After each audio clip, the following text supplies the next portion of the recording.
I never thought my own mother could be capable of something so cold. She left my daughter alone at a playground to teach her a lesson. What happened next didn't just break my heart, it set off a chain reaction that tore my whole family apart. But the real question is, how far am I willing to go to protect Lily, and what happens when justice isn't enough? I almost exploded when my mother looked me in the eye and said they left Lily at the playground to teach her a lesson. My fist clenched so tightly I could feel my nails cutting into my palms. My vision narrowed, heart pounding so hard it felt like it echoed in my skull. Every instinct screamed to yell, smash something, grab the keys, and tear out of the driveway. But I didn't. I've learned over the years that my rage doesn't scare people like my mother. It feeds her. She lives in that storm, knows how to twist it, redirect it, make it look like you're the unstable one. So I swallowed it hard and did the one thing she never expects from me, I listened. We needed a break, she said. She was screaming, crying, wouldn't calm down. Ava didn't even pretend to be sorry. You should have seen her kicking, yelling. We told her to stop. She didn't. So we left. You left her? Emily's voice cracked. She was standing beside me but already inching toward the door. At the park, my mom said, like she was stating where she parked her car. There were people there.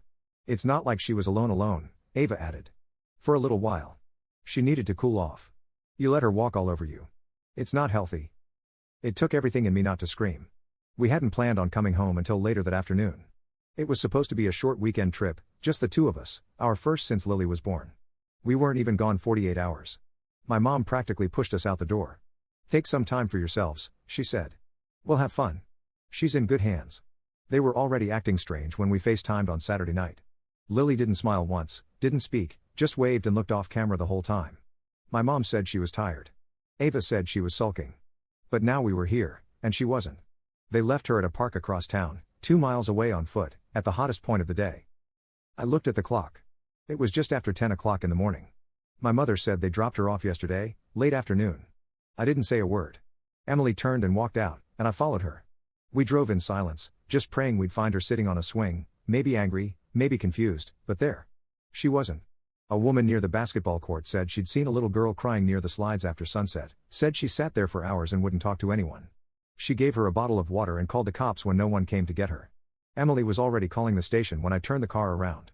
They found her just before dark, wrapped in a towel, skin red from the heat, dehydrated, and quiet. The officer said she hadn't said much, just that her grandma left her there and told her to figure it out. When we walked into the station, Lily ran to us.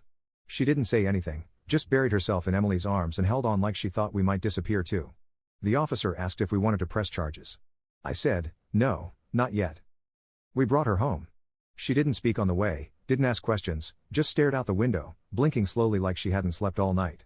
I walked into the house and saw them sitting there, Ava scrolling her phone, my mom watching the news, a cup of coffee in her hand like this was any other Sunday. They didn't ask about Lily. They didn't apologize. My mom looked at me and said, I hope you realize this is why she's the way she is. You can't shelter her forever. That was the moment I knew something in me had shifted. I told them to get out. They laughed. Ava actually laughed. This is our house too, she said. No, it wasn't. The mortgage was in my name. I let them stay after their condo deal fell through, out of guilt mostly. I thought maybe it would give Lily a chance to bond with her grandparents. That was my mistake. I didn't yell. I didn't argue. I called the locksmith.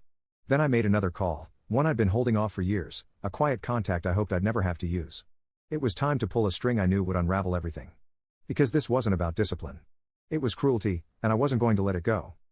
The call I made wasn't to the police. It was to someone I used to work with before I started my own business, a guy named Rai who now handles compliance investigations for assisted living facilities. I told him I had something that might interest him. No names at first, just a story. An elderly woman with a history of questionable behavior had once been considered for a caretaker role through the community's senior program. I told him about what happened with Lily, not emotionally, just the facts.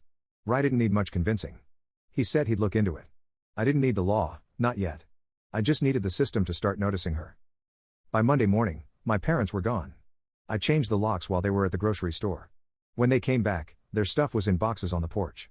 My mother pounded on the door for 20 minutes. I didn't answer. She threatened to call the cops. I told her to go ahead. I had already filed a statement at the station and had video footage from our doorbell cam showing her admitting to what they did. She stopped yelling after that. Lily stayed quiet most of that day. Emily sat with her on the couch while I contacted the school counselor, told them Lily would be taking the week off. I didn't give details, just said there had been a family issue. They understood. They always liked her. By Tuesday, the call started. My mom called 6 times, left one voicemail, said she was ready to talk. Ava texted me once, A single sentence, "You took it too far." That made me laugh. They thought they were still in control, that this was just one of those fights that would blow over, that I'd be back in a few days with my tail between my legs, apologizing. Because that's how it always used to go. But this time was different. This time, I had a list. First item, Ava's job. She worked for a small insurance company that prided itself on family values and ran regular employee background screenings. I submitted an anonymous tip with audio from my doorbell camera, her saying they left Lily at the park because she needed to learn. I didn't need to say anything else. Her boss called her in for a conversation the next day. She was fired before the weekend. Emily, meanwhile, had started her own quiet campaign. She was polite, controlled, but methodical. She contacted my mom's church and shared a very calm, very carefully worded concern about her behavior with children. She didn't embellish. She didn't have to. By Friday, my mom had been encouraged to take a break from all volunteer activities. That was her pride, organizing events, hosting community luncheons, reading Bible stories to the kids on Wednesdays. Gone. They still hadn't said sorry. Not once. And Lily still hadn't told us what happened in the hours she was alone. She was sleeping in our room now, refused to be left alone in any room with the door closed. The school counselor said to give her time, so we did. But I wasn't waiting. I had more plans. The worst part was still coming. By the end of the week, my phone was full of unanswered messages. At first, it was my mom, firm, cold, trying to reassert control. "This has gone far enough. You're being childish. We did what was necessary." Then came Ava, who leaned straight into guilt. "I can't believe you're doing this to your own family. You're letting your wife control everything now. And the one that almost made me laugh, you're ruining our lives over a tantrum." Then the tone shifted. By Wednesday, the messages were full of panic. "Please call us. Where is our stuff? We're being harassed." My mom said her church had temporarily suspended her from all activities and that someone had posted malicious gossip about her online. She didn't realize it had been Emily, and she hadn't seen anything yet. I never replied. The only people I was talking to were Emily, Lily's counselor, and a few friends who were quietly helping with the next steps. And Rai, the guy I used to work with, who had called me back the same day I gave him the details. He pulled a few threads, told me something interesting. Turns out, my mom had applied for a position as a substitute aide at a local daycare months ago. She hadn't told me, probably assumed it wouldn't matter. The background check had passed, barely, but Rai had connections, people who looked at things more than once when someone gave them a reason to. On Thursday morning, that daycare received a detailed report about her handling of Lily, complete with audio from the doorbell camera and a full written statement signed by me and Emily. They didn't reply. They didn't have to. By Friday, my mom got an official letter from the daycare saying they'd withdrawn her application from their candidate pool and added her to their internal flagged list. That crushed her more than any voicemail ever could. But that wasn't all. I'd done some digging of my own. Ava was renting an apartment with a lease under someone else's name. She and my mom had been subletting under the table while waiting to find something cheaper. I made an anonymous call to the property manager, posing as a concerned neighbor. I mentioned suspicious behavior involving children and that the tenants were unlisted. I included just enough detail to sound like a tenant, specific door, parking space, the times they were seen moving in. 3 days later, they were served notice, 30 days to vacate. Not a conversation. A decision. Meanwhile, Lily had barely left our side. She didn't want to go back to school yet. Emily stayed home with her, helping her ease back into a routine.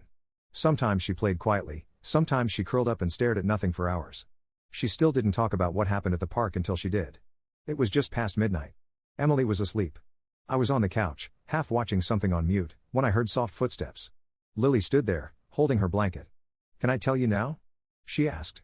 I muted the screen. She came and sat next to me. She said they got mad because she didn't want to eat what my mom cooked, that she cried and asked for her mom, that Ava told her to stop being a baby. When she got louder, my mom said she was too much and needed to learn. They told her they were going for a walk. They walked her to the playground and sat with her for a bit. Then they got up, told her she could come home when she was done acting, and they left. She waited.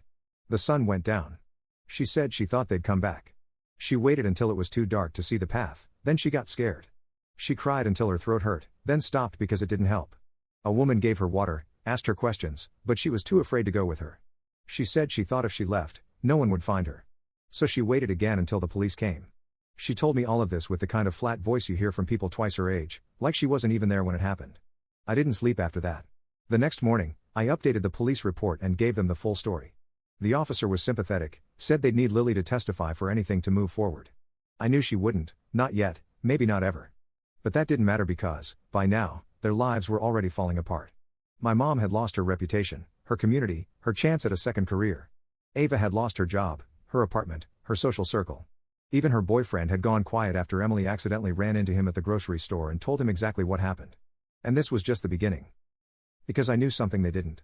There was one more person they didn't want involved, and she just found out what they did. The message came at 7:43 a.m. It was from Ava's ex, Daniel. They hadn't spoken in almost 2 years. Their breakup was messy, loud, and very public, the kind of implosion you can't clean up with time. But Daniel and I had always gotten along, not friends, exactly, but enough shared history that when Emily filled him in on what happened at the store, he didn't ignore it. His message was short: I heard what they did. I have something you might want to see. We met for coffee that afternoon. He brought his old laptop and a portable drive, said he'd been holding on to it out of spite, not really knowing why, but after what he heard, he decided it was time. What he had was a hard drive full of video backups from the security system in the house Ava and my mom used to live in, the one we'd all helped clean out after they couldn't afford it anymore.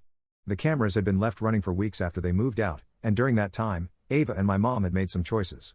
Some of the footage was petty, gossip, arguments, backhanded comments about friends and neighbors. But 2 videos stood out. One was from nearly a year ago, my mom yelling at Lily during a visit, screaming at her for refusing to hug Ava, telling her she was ungrateful and manipulative. Lily couldn't have been older than 7. The second was worse. It showed Ava mocking Lily during a family dinner, mimicking her voice, calling her a soft little idiot. My mom was in the background, laughing. Neither of them knew the camera was there. Daniel had labeled the clips before giving them to me, just numbers and dates, but when I clicked play, my blood went cold. I didn't send them to the police. I sent them to Ava's old boss, the one who had already fired her. I knew he'd kept copies of her HR file, and I knew he still had pull in the industry. Then I sent them to the admin at the church my mom used to work with, just an anonymous link, no message, no explanation. Let them draw their own conclusions. I also posted one clip, the tamer one, to a parenting forum my mom was active on, under a different name, a video of her berating Lily for crying after a scraped knee. She didn't hit her, didn't scream, but it was enough. Her account was deleted within the hour. That night, I finally called her. She picked up on the first ring. "Hello," I said. "You have 1 hour to call me back and apologize to Lily, to Emily, for what you did. One chance." There was silence, then she hung up. She didn't call back. 2 days later, Ava texted again. This time it wasn't rage or guilt. It was panic. "You need to stop. Please. We're being followed." I lost my second interview. Someone emailed them that video. They knew everything. They weren't being followed, but they were being watched, in the way a reputation dissolves in real time, like ink in water. Word spreads, eyes shift, trust erodes. Their names were being quietly removed from lists. Their messages were being left unread. The same community that used to eat out of their hands now avoided them in grocery aisles. And Lily? She was getting better. She still didn't like being alone, but she laughed more, started drawing again, slept through the night. She began asking to see her friends, to go to the library, to walk with us around the neighborhood. Slowly, the fear was loosening its grip. But mine wasn't. Because I still had one card left. Ava and my mom thought I was punishing them for one thing. They didn't know I'd found out about the other. I didn't sleep after watching the footage, not the one with the screaming or the mocking. I could rationalize those, chalk them up to cruelty and arrogance, sure, but not surprise. They were who they always were. It was the third clip Daniel sent me that kept me up. Ava was on the phone, pacing. This was a year and a half ago. She was talking to someone about money. She mentioned an account, my father's account. He passed away 4 years ago, left a small inheritance that was supposed to go into a college fund for Lily. My mom had been in charge of setting it up. At the time, I trusted her. But in the video, Ava said something that twisted my stomach. "He still thinks the account exists. We just shifted it. She'll never notice. It's not like they check statements. He's too soft." I watched that clip 3 times before I believed it. Then I went to the bank. The account was closed 2 years ago. The money, every cent, was gone. I didn't say anything to Emily yet. I wasn't ready for her rage. I wanted to be sure. I requested a full records check. It took a few days, but when it came back, the names were right there, my mother, Ava. They drained Lily's college fund and rerouted it into a personal account listed under a shell LLC Ava had created. Then it disappeared. The amount wasn't massive, but it was enough to buy silence, $37,000. I sat with that number for a while, let it burn. Then I acted. I contacted a lawyer, quiet, experienced, ruthless. I showed him everything, the bank statements, the video, the messages. He smiled once, and it wasn't friendly. He helped me file 2 things, a civil lawsuit for misappropriation of funds and a fraud complaint with the state. I knew how they'd react. They'd panic, they'd scramble, but they had no defense. The money trail was clear, the video was damning, and the law was on my side.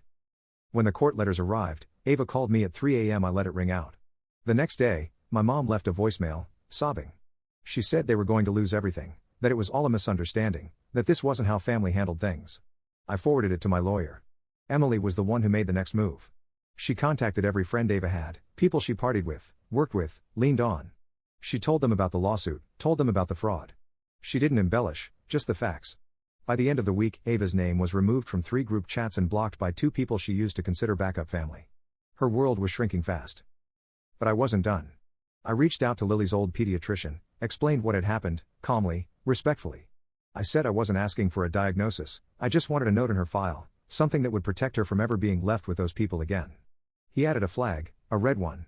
It meant if my mother or Ava ever showed up in a medical setting claiming custody, they'd be reported immediately. Then I did something I'd wanted to do for years, I canceled the family phone plan. My mom had been piggybacking on it since I was 19, said it was easier. She hadn't paid a bill in a decade. I shut it down mid-call. She had to find out at the pharmacy. Emily and I took Lily to the beach that weekend. She found a shell she liked and told us she wanted to go back to school soon. We didn't talk about my mother. We didn't talk about Ava. We talked about waves and ice cream and which library book she wanted next. It was the first time Lily smiled all day without hesitation. And while she played in the sand, I checked my phone. Another voicemail from Ava. This one was different, not anger, not panic, just one sentence, "We know what you're doing, and it's going to come back to you." That was the moment I knew they were truly afraid. Because, for the first time in their lives, they had no cards left to play. I didn't throw a final punch. I didn't need to. By then, they were already down, financially unstable, socially erased, clinging to scraps of relevance in a town that quietly pushed them out. The people they used to gossip with, lean on, call when they needed a favor? All gone. No one was answering anymore.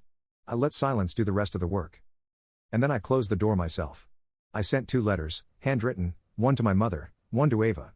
No return address, no fanfare, just a message they would never forget, because it was the last thing they'd ever get from me. This wasn't revenge. This was correction. You were warned, given chances, protected, and still you harmed a child, my child. There is no forgiveness. There is no contact. From now on, we do not know each other. I dropped the letters in a public box outside Lily's school, where I waited with Emily every morning. It felt right. The days after were quiet, almost too quiet. Lily adjusted faster than we expected. School helped. Her counselor helped. Muffin helped, that little mutt with crooked teeth and weird energy became her shadow. She started talking more, laughing without flinching. One night, she even brought out a picture she'd drawn of our family. It was just the 3 of us. No one else. Emily cried when Lily wasn't looking. I didn't. I had already cried everything out. We stopped hearing from Ava after the court date came and went. No response, no defense. Our lawyer pushed through a default judgment. Technically, they now owed us restitution. It'll never be paid, but that wasn't the point. The point was that it existed on paper, legally binding, forever. The name of their fake LLC was dissolved. My mother lost her car, repossessed after she couldn't make the payments. The community center she used to volunteer at finally took her off the board after someone submitted those old videos to the city's family services contact. Ava's name was quietly passed around in hiring circles with a red flag next to it. No one would touch her now. I knew all of this because I watched, not because I wanted to gloat, but because I wanted to make sure it was done. And then it was. Or at least, I thought it was. 2 weeks later, I got a text from a number I didn't recognize. "You don't get to do this and just walk away." No name, no punctuation, just that. I blocked the number, deleted the message, told myself it didn't matter. They were out of moves. They had nothing left. But a few days after that, I got a call from Rye. He said someone had filed a Freedom of Information Act request regarding the fraud complaint. Not the press, not a lawyer, someone anonymous. The file would be heavily redacted, but the fact they filed it at all, someone was still digging. Could be them, Rye said, or someone close. Maybe someone new. Just keep your eyes open. I didn't tell Emily. We just painted Lily's room the color she picked out. We were finally feeling like a whole family again. I didn't want to poison that moment. So I put the court documents in a fireproof box, stored the videos on a separate drive hidden inside a folder no one would stumble across, printed everything, text messages, voicemails, emails, and locked it all in a drawer in my office. Not because I thought we needed it again, but because I know them. They don't come back with apologies. They come back with plans. They wait until you've stopped looking over your shoulder, until you think it's safe to exhale, and then they test the fence again. But this time, if they ever come back, there won't be warnings. There won't be letters. There won't be a slow unraveling. Just a final ending. And they won't see it coming. Sometimes, late at night, I'd find myself checking the security cameras, even though I knew no one was coming. Just habit now. Emily caught me once and didn't say anything. She just came and sat beside me until I turned it off. We both knew the war was over. But every so often, I'd hear a car pause a second too long near our driveway, and I'd wonder,